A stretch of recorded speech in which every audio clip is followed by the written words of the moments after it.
বাণী ইহা বই ভালো মন্দ কিছু না জানি। শ্রী কৃপা সিন্ধু প্রভুপাদ হৃদয় অভিলাষ গোরা গান আশা করে তার দিন দাস। বাঞ্ছা কল্প তরু বর্ষ কৃপা সিন্ধু যে বর্ষম পতিতান পাবনে ভূম বৈষ্ণবেভ্যো নমো নমঃ। শ্রী কৃষ্ণ চৈতন্য প্রভু নিত্যানন্দম শ্রী অদ্বৈত গদাধর শিবাসাদি গৌর ভক্ত বৃন্দম। হরে কৃষ্ণ কৃষ্ণ কৃষ্ণ হরে হরে হরে রাম রাম রাম হরে হরে। জয়। সবাই জানেন আজই মহান ভগবান কৃষ্ণচন্দ্র প্রাপ্তির একটা মহান দিন। তাই আমরা সবাই একত্র হয়েছি, এ আমাদের পরম সৌভাগ্য যে আজ এই মহান দিনে এই শ্রীহরির উত্থান এটা একাদশী রূপে রূপায়িত হয়েছে। তাই এই মহান দিনে আমাদের জন্ম সার্থক হয়েছে যে আমরা এই মহান দিনে আজ আমরা একত্রিত হতে পেরেছি। তাই আজ সবাই সম্মিলিত ভাবে এই মহান একাদশী আমরা করছি। আপনারা জানেন গতদিন অনেকে একাদশী দিনে দশমী সংযুক্ত একাদশীতে অসুর আত্মাগণ, অশুভ আত্মাগণ, আসরিক ভাবাপন্ন ব্যক্তিগণ, আসরিকগণ, অসুরগণ এই দশমী সংযুক্ত একাদশীতে অবস্থান করেন। আর দ্বাদশী সংযুক্ত একাদশীতে ভগবান কৃষ্ণ অবস্থান করেন। তাই দশমী সংযুক্ত একাদশী করবেন না দ্বাদশী সংযুক্ত একাদশী করবেন? আপনারা জানেন এই দশমী সংযুক্ত একাদশী করে আপনারা সবাই অবগত আছেন সে কুরুক্ষেত্রের দিকে বা পঞ্চপাণ্ডব বা কুরুকুলের দিকে লক্ষ্য করে গান্ধারী মাতা গান্ধারী দশমী সংযুক্ত একাদশী করতেন। যখন ওনার শতপুত্র নিধন হয়ে যায় তখন গান্ধারী দায়ী করেন, হে কৃষ্ণ আমার শতপুত্র একটাও থাকলো না, আর পাণ্ডুর মাত্র 5টা সন্তান, 5টা ছেলে, সেই 5টাই বেঁচে থাকলো, আর আমার 100 ছেলের মধ্যে একটা ছেলে বাঁচতে পারেনি, তাই এর জন্য তুমি দায়ী। তাই ভগবান কৃষ্ণচন্দ্র বলেছিলেন, পিসিমা শ্রবণ করুন, আমি কারোর জন্য দায়ী নহি, আমি সবার কর্তা, সবার মূলাধার, সবই করিয়া থাকি, কিন্তু আপনাদের মনুষ্যগণের উপরে কিছুটা নির্ভরও করি। তা আপনারা যদি আপনারা দশমী সংযুক্ত একাদশী করেন তাহলে যে পাপ আছে ওই পাপের কারণে আপনাকে ভোগ করিতে হয়। তাই এটা আমার কোনো দোষ নয়, এটা আপনি এই দশমী সংযুক্ত একাদশী সারা জীবন করিয়াছিলেন যার অপরাধের কারণে, যার কারণে আপনার শতপুত্র এই কুরুক্ষেত্রের যুদ্ধে নিধন হয়েছে, ওই জন্য আপনি দায়ী, আমি কোনো দায়ী নই। তা আপনারা লক্ষ্য করে দেখুন এই জন্য সংসার মাঝে এই দশমী সংযুক্ত একাদশীতে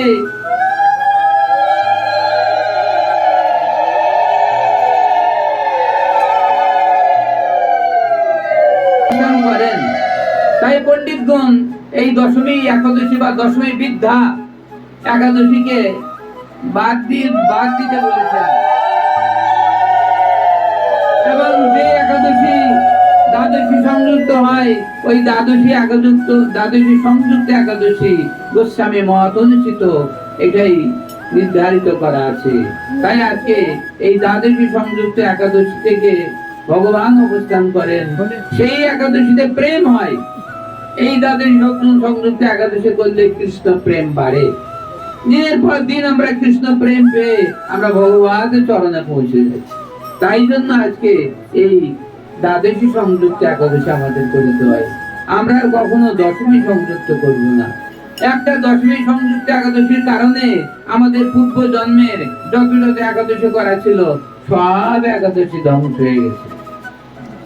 যেমন অষ্টম মহাদ্বাদশী যদি আমরা একটা ছেড়ে দেই তাহলে আমাদের অপরাধ পৌঁছায়, সেইরূপ এই দ্বাদশী সংযুক্ত একাদশী আমাদের করিতে হয়। দশমী সংযুক্ত দশমী বিদ্যা একাদশীকে আমাদের ওভারটেক করতে হয়, এটাই শাস্ত্র বিধি।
থেকে 4 মাস আগে ভগবান কৃষ্ণ শয়ন করিয়াছিলেন, শ্রীহরি শয়ন করিয়াছিলেন। সেই একাদশী আমরা কি বলতাম? কি একাদশী বলতাম? যে একাদশীতে চাতুর্মাস্য ব্রত শুরু হয়েছে সেই একাদশীকে আমরা কি একাদশী বলতাম? হরি শয়ন একাদশী। তাহলে হরি শয়ন একাদশী, তারপর মধ্যে পার্শ্ব একাদশী আছে। এবার 4 মাস পূর্ণ হয়েছে, দামোদর ব্রত আমরা যারা 1 মাস করিয়াছি, আর আমরা যারা 4 মাস চাতুর্মাস্য করিয়াছি, ওই একই সঙ্গে আগামীকাল ভোরে মঙ্গল আরতির পরপরই ব্রত শেষ হইবে। এবার ব্রত উদযাপন যা ঠাকুরদের জন্য একটু ফলমূল বা একটু যা শাকসবজি দিতে হয়, যা আমরা এই 4 মাস চাতুর্মাস্য ব্রত করে আমরা আর্ধেক জিনিস আমরা ঠাকুরদের দিতে পারিনি। যেমন এই লবণ, সর্ষের তেল, পটল, মূলা, বেগুন, আরো কত জিনিস আপনারা জানেন। তাহলে এই সমস্ত আমরা এই চাতুর্মাস্যে ব্রতে বা দামোদর ব্রতে 1 মাসের ব্রতে আমরা দিতে পারি নাই। তো আজকে আগামী দিনে পারণে এসবগুলো ঠাকুরদের নিবেদন হইবে। আমি মাধ্যাহ্নে আমি ঠাকুরকে নিবেদন করিয়া সন্ধ্যার দিক যুধিষ্ঠিরের সঙ্গে ব্যক্ত করছি। আপনারা সাবধানে শ্রবণ করুন। এই একাদশীকে আমরা হরি উত্থান একাদশী বলি এবং উত্থান একাদশী, এই উত্থান বা প্রবোধিনী একাদশী, এই একাদশীর কত না গুণ তা বর্ণনা করা কোন দেবতার পক্ষে সম্ভব নয়।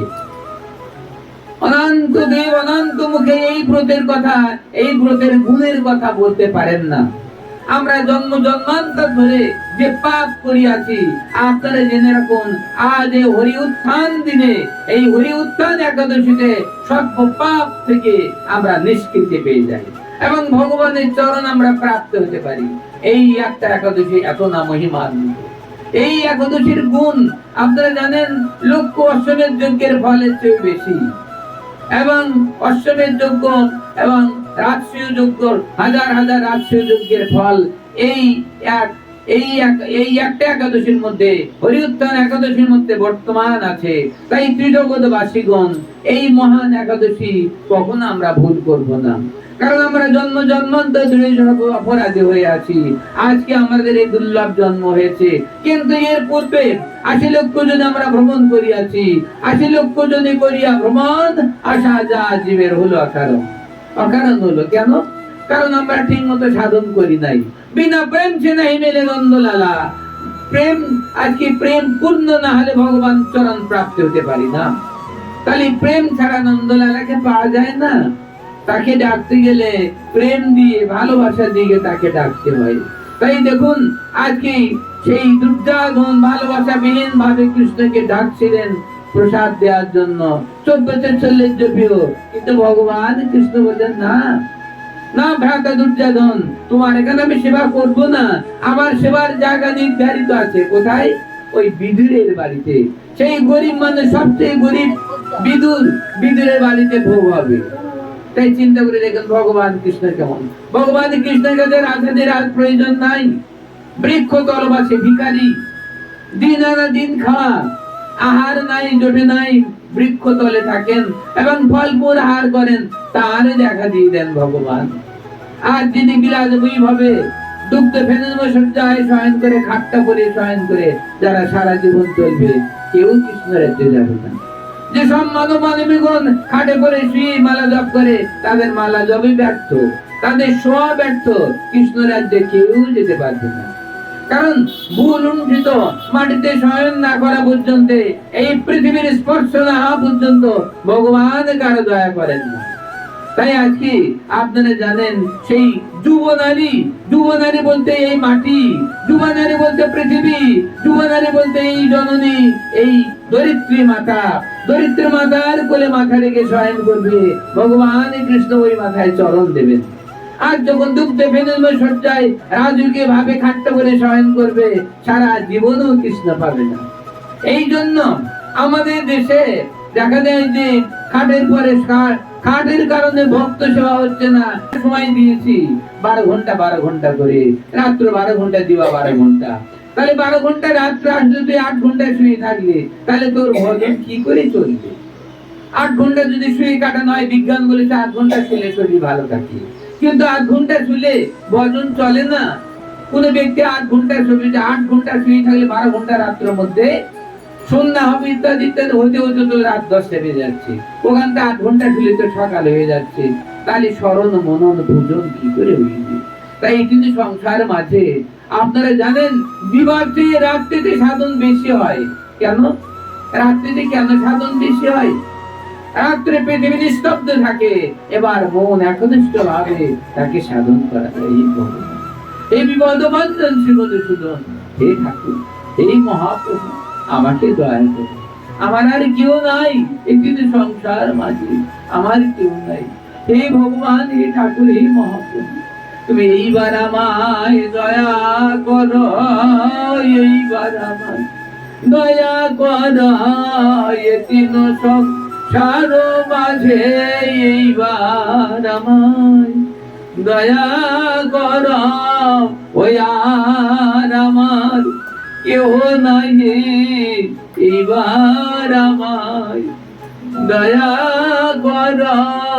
আমি কৃত পাপী আর অপরাধী, এইবার আমায় দয়া করো। আমি ওই শরণে নিলাম, এইবার আমায় দয়া করায়, ওই শরণে শরণ নিলাম। আমার সকল অপরাধ ক্ষমা করি, ওই শরণে স্থান দাও। আমার সকল অপরাধ ক্ষমা করো, ওই চরণে স্থান দাও। ওই যুগল চরণে স্থান দেহ, ওই শচির নাম নানা হরি, শচির নাম নানা হরি, ওই গোলকবি হরি হরি, এই অভয় চরণে সানা দাও। আমি জন্মে জন্মে অপরাধী, এই আমার আর কেউ নাই। এই কথা যখন রাত্রে নিশাকালে যখন বলবেন, যখন পৃথিবী স্তব্ধ হয়ে যাবে, তখন আমার বলতে আর কেউ থাকবে না, তখন গোবিন্দ থাকবে, মহাপ্রভু থাকবে, শ্রী রাধারানী থাকবে, তখন নিরানন্দের জন্য দুফোঁটা চোখের জল ফেলতে পারবে। কিন্তু দিবাভাগে চারিদিকে সংসারের সব মায়ামুগ্ধ জীব চলাচল করে, তখন আমাদের দুষ্ট মন করতে পারে না।